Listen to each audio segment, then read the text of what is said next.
Hello friends, I welcome you all to my YouTube channel CA Rahul Agarwal classes. Friends, आज की class में हम लोग कैश बुक चैप्टर के प्रैक्टिकल क्वेश्चंस करेंगे टीएस ग्रेवाल बुक में से। ठीक है, एक कंसेप्ट वाली क्लास मैंने ऑलरेडी डाल दी थी जिसमें मैंने कैश बुक को पूरा समझाया हुआ है, डबल कॉलम कैश बुक कैसे बनती है एक एग्जाम्पल लेके। पहले आप लोग वो वाली क्लास देखना, उसके बाद प्रैक्टिस के लिए इस वाली क्लास पर आना। ठीक है, बिना वो वाली क्लास देखे इस क्लास पर मत आना, कुछ समझ में नहीं आएगा। तो आइए शुरू करते हैं कैश बुक के पहले प्रैक्टिकल क्वेश्चन को। हम लोग बुक जो रेफर कर रहे हैं वो है टीएस ग्रेवाल। आप लोग प्लीज वीडियो को लाइक, चैनल को सब्सक्राइब और अपने फ्रेंड्स के साथ शेयर जरूर कर दीजिएगा। आइए क्वेश्चन नंबर 7 पर चलते हैं, पेज नंबर 10.39 पर। मार्च 1 की एंट्री है, cash in hand 15,000, cash at bank 5,000। तो बिजनेस नया स्टार्ट नहीं हुआ, उनके यहाँ ऑलरेडी कैश है कितना, 15,000 का, बैंक में है पैसे पर 5,000 रुपए, पहले का बैलेंसेस चलता हुआ आ रहा है। तो 2022 March 1 to balance brought down, assets का बैलेंस डेबिट साइड में होता है, तो 15,000 और बैंक का बैलेंस है 5,000। ठीक है, नेक्स्ट एंट्री मार्च 3 की, purchase goods for cash 6720, received cash discount of 220। हमने गुड्स खरीदे 6720 के, उस पर 220 रुपए डिस्काउंट मिला। देखिए, कैश में खरीदे गुड्स 6720 की, क्या ये 6720 क्या है, ये गुड्स की वैल्यू है। ठीक है, इतनी पेमेंट हमने करी ये नहीं लिखा। मैंने इस चीज को डिटेल में पिछली वीडियो में जब कैश बुक समझाया वहां बता रखा है कि आपको ये देखना होता है कि गुड्स की वैल्यू दे रखी है या सीधा पेमेंट कितनी करी उसकी वैल्यू दे रखी है। क्योंकि अगर सीधा पेमेंट की वैल्यू दे रखी है तो डिस्काउंट माइनस नहीं करना, लेकिन अगर गुड्स की वैल्यू दे रखी है कि भाई इतने के थे और हमने इतने डिस्काउंट पर पेमेंट करी तो माइनस तो करना ही पड़ेगा। तो 6720 में 220 का हमें डिस्काउंट मिला, तो परचेज अकाउंट डेबिट, तो पेमेंट कितनी करी होगी हमने 6500 की माइनस करके, है ना। तो entry purchase account debit 6720 to cash 6500 to discount receive 220। ठीक है, अब इसको पोस्ट करना है हमारे को कैश बुक में। ये तो एंट्री हमने बना ली। मैंने purchase debit to cash to discount बोला, कैश क्या हो रहा है, क्रेडिट। रीजन क्या है, बाय परचेजेस, तो कर दीजिए मार्च 3 बाय परचेजेस। पैसा आ रहा है तो डेबिट साइड, कम हो रहा है तो क्रेडिट साइड, सीधी बात ये है। बाय परचेजेस कितने रुपए से, 6500। अब वैसे तो purchase debit to discount received और बच गया 220। कुछ स्कूल में बोलते हैं उसको जर्नल प्रॉपर में लिखो, अलग से जर्नल बनाओ, वरना अदरवाइज हमें तो इसमें कैश बुक ही बनानी है question. Deposited in the bank March 5 की, देखिए 5,000 रुपए बैंक में 5,000 रुपए जमा करवाए, तो बैंक बैलेंस बढ़ गया, कैश कम हो गया। Bank account debit to cash account, है ना, bank account debit to cash account. कितने रुपए जमा करवाए, 5,000 मार्च 5 को। अब बैंक डेबिट टू कैश, तो कैश क्या हो रहा है, क्रेडिट। रीजन क्या है, बाय बैंक अकाउंट 5,000 रुपए मार्च 5। आपने देखा यहां कैश लिखा तो अमाउंट बैंक में आया, यहां बैंक लिखा तो अमाउंट कैश में आया। बैंक बढ़ रहा है, कैश कम हो रहा है। जो एंट्री दोनों साइड रिकॉर्ड होती है उसको कॉन्ट्रा एंट्री बोलते हैं। मार्च 7 है, कैश सेल 10,000 रुपए, कैश में सेल करी 10,000 रुपए की, तो cash debit to sales account, cash account debit to sales, cash बढ़ गया हमारे यहां कितने रुपए से, 10,000। ठीक है, ये एंट्री हो गई मार्च 7 की, cash account debit to sales. March 10 की देखिए, कैश विड्रॉन फ्रॉम बैंक 2,000 रुपए, कैश निकाले बैंक से, तो हमारा बैंक बैलेंस कम हो जाएगा और कैश का बैलेंस बढ़ जाएगा। ऑफिस में लेके आए ना पैसा, तो cash account debit to bank account. ठीक है, ये भी कॉन्ट्रा एंट्री है, 2,000 रुपए तो cash debit to bank account, 2,000 रुपए। कौन सी डेट की है ये, मार्च 10। टू बैंक है तो बैंक क्रेडिट हो रहा है, रीजन क्या है, बाय कैश अकाउंट, अमाउंट 2,000 रुपए। ठीक है, 15 मार्च की, receive 3 months post dated cheque of 20,000 रुपए फ्रॉम राज। राज से 20,000 रुपए का पोस्ट डेटेड चेक मिला। पोस्ट डेटेड चेक क्या होता है? जिसमें आगे की डेट लिखी हुई है। तो बैंक में तो जा ही नहीं सकते हम इसको लेके, बैंक वाले कहेंगे अभी तो डेट ही नहीं आई। ठीक है, उसने ऐसा क्यों किया होगा? क्योंकि उसके बैंक बैलेंस में उतना पैसा हो सकता है अभी ना हो। उसने कहा कि मैं जमा करवा दूंगा 1-2 महीने में, उसके बाद, और आपको श्योरिटी मिली गई, आपके हाथ में चेक है। तो राज से हमें चेक मिला है 20,000 का, लेकिन आगे लिखा है discounted from bank paying discounting charges 750 रुपए। वो चेक तो ठीक है, हम लोग अपना एनकैश नहीं करवा सकते थे, लेकिन बैंक ने एक फैसिलिटी दी कि आप ये चेक हमें अभी दे जाओ, हम कुछ पैसे काट के आपको पेमेंट कर देंगे। तो बैंक भी कमा लेगा, आपको पैसे की जरूरत है, आपको पैसा भी मिल जाएगा। बैंक से पैसे मिल गए, लेकिन कितने रुपए मिले? 750 रुपए कट के मिले, 19,250 रुपए मिले। तो bank debit 19,250, discounting charges account debit 750 to cheque in hand. क्योंकि पहले जब चेक मिलेगा राज से तो एंट्री क्या होगी? या तो आप इसको कॉमन एक ही एंट्री भी कर सकते हो, bank debit discounting charges debit to Raj, क्योंकि सेम डे पे ही हो रही है। अदरवाइज ऐसे भी चला सकते हो कि पहले चेक मिलने की एंट्री करो, cheque in hand account debit to Raj, और फिर उसके बाद उसको डिपॉजिट कराने की एंट्री करो, bank debit discounting charges to cheque in hand. Otherwise combine कर दो, क्योंकि सेम डे में हो रही है। सेम डे में होती है तो कंबाइन कर सकते हैं, अदरवाइज तो कर ही नहीं सकते, वरना तो चेक इन हैंड खोलना ही है आपको, अगर डिफरेंट डेज होते तो। ठीक है, तो बैंक डेबिट हो रहा है अल्टीमेटली। तो बैंक डेबिट हो रहा है टू, किससे चेक मिला?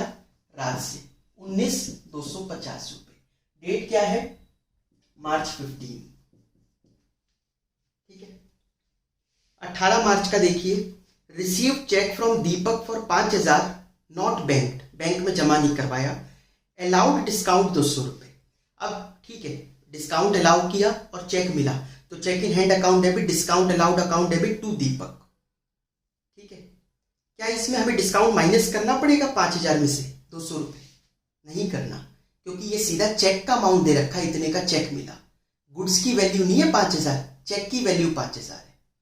ठीक है, लेकिन ये एंट्री पोस्ट तो होगी नहीं, यहां पर कैश बुक में तो जाएगी ही नहीं, क्योंकि चेक इन हैंड और डिस्काउंट दोनों ही नहीं, हम तो कैश और बैंक बना रहे। ठीक है, तो ठीक है, मार्च 20 की entry, cheque receive from Deepak deposited in bank, अब जमा करवाया, तो bank account debit to cheque in hand, bank debit to cheque in hand.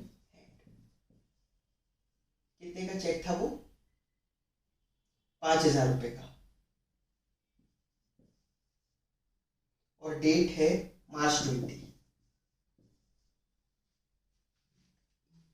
मार्च 22 देखो, pay to Chandra by cheque 2,500, received discount 100 रुपए। चंद्रा को पेमेंट करी चेक से, डिस्काउंट रिसीव किया 100 रुपए का। तो एंट्री क्या होगी? Chandra debit to bank to discount received. अच्छा, क्या ये डिस्काउंट माइनस करना पड़ेगा? नहीं, चेक की वैल्यू ही सीधा कितने की दे रखी है? 2,500 की, तो आपको माइनस करने की जरूरत नहीं है, डायरेक्ट अमाउंट गिवन है। गुड्स की वैल्यू थोड़ी ना 2,500। तो Chandra debit to bank, bank credit हो रहा है बाय चंद्रा। ठीक है, ये है कौन सी डेट की?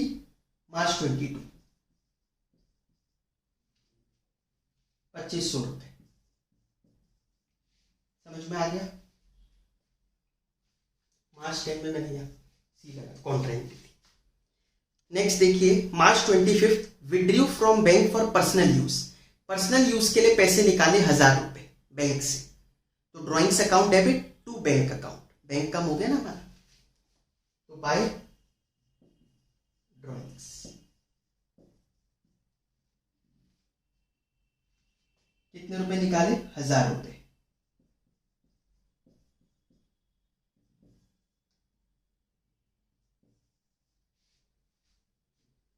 Sold goods to Ashok for 10,000। Ashok को गुड्स बेचे 10,000 के, लेकिन कितने में? कैश में या क्रेडिट में? ये तो बताया ही नहीं किसमें बेचे। तो क्वेश्चन साइलेंट है, तो हम ये देखते हैं नाम दे रखा है क्या? हाँ, दे रखा है नाम, तो फिर ये क्रेडिट सेल है, तो इग्नोर कर दो। Purchase goods from Chandar for 20,000, cash में या क्रेडिट में? क्वेश्चन साइलेंट है, बट क्या नाम दे रखा है? हाँ नाम दे रखा है, तो नाम दे रखा है तो क्रेडिट में परचेज किए, इग्नोर कर दो फिलहाल। ठीक है। March 31 received cheque from Ashok 5,000 and deposited in bank, allowed cash discount 200 रुपये। चेक मिला हमें अशोक से 5,000 का और बैंक में जमा भी करवा दिया, डिस्काउंट मिला, ठीक है, 200 रुपये का, मतलब डिस्काउंट हमने अलाउ किया कितना? 200 रुपये। तो बैंक अकाउंट डेबिट कितने? 5,000, discount allowed account debit 200, to किससे मिल रहा है? अशोक से 5,200। ठीक है, माइनस मत करना डिस्काउंट, सीधा अमाउंट दे रखा है, गुड्स की वैल्यू नहीं है ये। ठीक है, मैं बार बार आपको ये चीज याद करा रहा हूँ। तो मार्च 31 चेक मिल रहा है हमें, तो bank account debit to Ashok 5,000, कौन सी डेट पर? मार्च 31। समझ में आ गई है एंट्रीज आप लोगों को? तो आइए अब इनको एक एक कर कर क्लोज कर लेते हैं। सबसे पहले कैश पर चलते हैं। कैश का यहाँ पर है 27,000, यहाँ पर अच्छा मार्च 22 में तो चेक से पेमेंट की थी ना, सॉरी मैंने इधर लिख दिया, चेक से पेमेंट करी थी तो बैंक वाली साइड में आ जाएगा 2,500। ठीक है, तो यहाँ पर 11,500 है, 27,000 डेबिट साइड में और यहाँ 11,500, तो 15,500 यहाँ पर बैलेंस बच गया। महीने की लास्ट डेट लिखते हैं हम लोग, बाय बैलेंस, जैसे लेजर आप क्लोज करते हो वैसे ही क्लोज करना है, बाय बैलेंस सीडी 15,500 रुपए। ठीक है, तो टोटल हो गया कैश के दोनों साइड में 27,000। ये बैलेंस सीडी ऑपोजिट साइड पर जाकर बैलेंस बीडी बन जाएगा और अगले महीने की फर्स्ट डेट मतलब अप्रैल 1 टू बैलेंस ब्रॉट डाउन 15,500। अब बैंक पर चलते हैं। बैंक का डेबिट साइड में 10, 15, 20, 39,250, 39,250 तो डेबिट साइड पे, क्रेडिट साइड पर है 5,500, तो माइनस कर लीजिए 33,750, यहीं पर ही बच रहा है 33,750, तो टोटल हो गया 39,250, 39,250। ये जो बैलेंस सीडी आया इसको ऑपोजिट साइड पर यहाँ 33,750। देखिए ये जरूरी नहीं है इधर ही बचता बैंक का, हो सकता है बैंक का इधर आता है टू बैलेंस सीडी, फिर इधर ले जाते हैं बाय बैलेंस पीडी करके ऑपोजिट साइड पर। ठीक है, बैंक का तो नेगेटिव बैलेंस हो सकता है ना। ठीक है, आया समझ में आप लोगों को ये क्वेश्चन? तो देखिए एक क्वेश्चन करके हमने ये एक बार रिकॉल करा कैश बुक क्या होती है। एक दो चीजें आप लोग और ध्यान रखना, एक होता है चेक को एंडोर्स करना। ठीक है, मैं एक दो चीजें और बता रहा हूँ, वो क्वेश्चंस करके देख लेना आप। जैसे एक एंडोर्स करने वाला क्वेश्चन आएगा जिसमें लिखा हुआ है कि चेक को हमने एंडोर्स किया। चेक एंडोर्स करने का मतलब क्या होता है कि चेक किसी से मिला हमें और हमने अपने बैंक में ना जमा कराकर हमें भी किसी की पेमेंट करनी थी, हम और कोइंसिडेंस है कि अमाउंट भी सेम ही था। जैसे चेक जिससे मिला हमारे को और उस पर 10,000 रुपये का चेक है, हमें भी 10,000 रुपये किसी और के देने थे, तो हमने कहा ये चेक ही तुम रख लो। तो जब भी एंडोर्स होगा चेक तो हम कोई एंट्री पास नहीं करेंगे, क्योंकि जब चेक मिला तो एंट्री क्या करेंगे? Cheque in hand account debit to debtor जिससे भी मिला। अब हमने खुद किसी और को दे दिया ये चेक, तो अपना creditor account debit to cheque in hand. Cash book में तो दोनों ही एंट्री पास नहीं होगी ना, तो एंडोर्समेंट होता है तो चेक बुक कैश बुक में कोई एंट्री पास नहीं होती।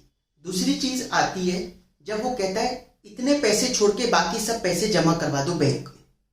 ऐसा आप लोग एक क्वेश्चन देखो, क्वेश्चन नंबर 4 पेज नंबर 10.38 पे, ये आप करके देखना। कुछ और इंपॉर्टेंट नहीं है, बस लास्ट एंट्री अप्रैल 30 की इंपॉर्टेंट है। ये कहता है deposited all cash in bank in excess of minimum cash balance 2,000 रुपए। 2,000 रुपए रख के सारे पैसे बैंक में जमा करवा दो। ठीक है, तो इसमें आपको निकालना पड़ेगा कि कितने जमा करवानी है। 2,000 मत जमा करवा देना इसमें गलती से। जैसे मैं इस वाले में आपको कहता कि जितना भी बैलेंस बचे उसमें से 2,000 रुपए रखकर सब जमा करवा दो, अगर ये एंट्री इसमें भी होती क्वेश्चन में 7th में। ठीक है, तो ये 7th क्वेश्चन क्या है ना, तो आप क्या करोगे?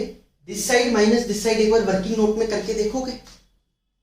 जब आप ये करके देखोगे तो अमाउंट कितना आ रहा था? 15,500। इसमें से 2,000 रुपए रखो तो 13,500 आप लोग बैंक में जमा करवा दो, bank account debit to cash account. ठीक है, 13,500 कॉन्ट्रा एंट्री हो जाएगी 13,500 की।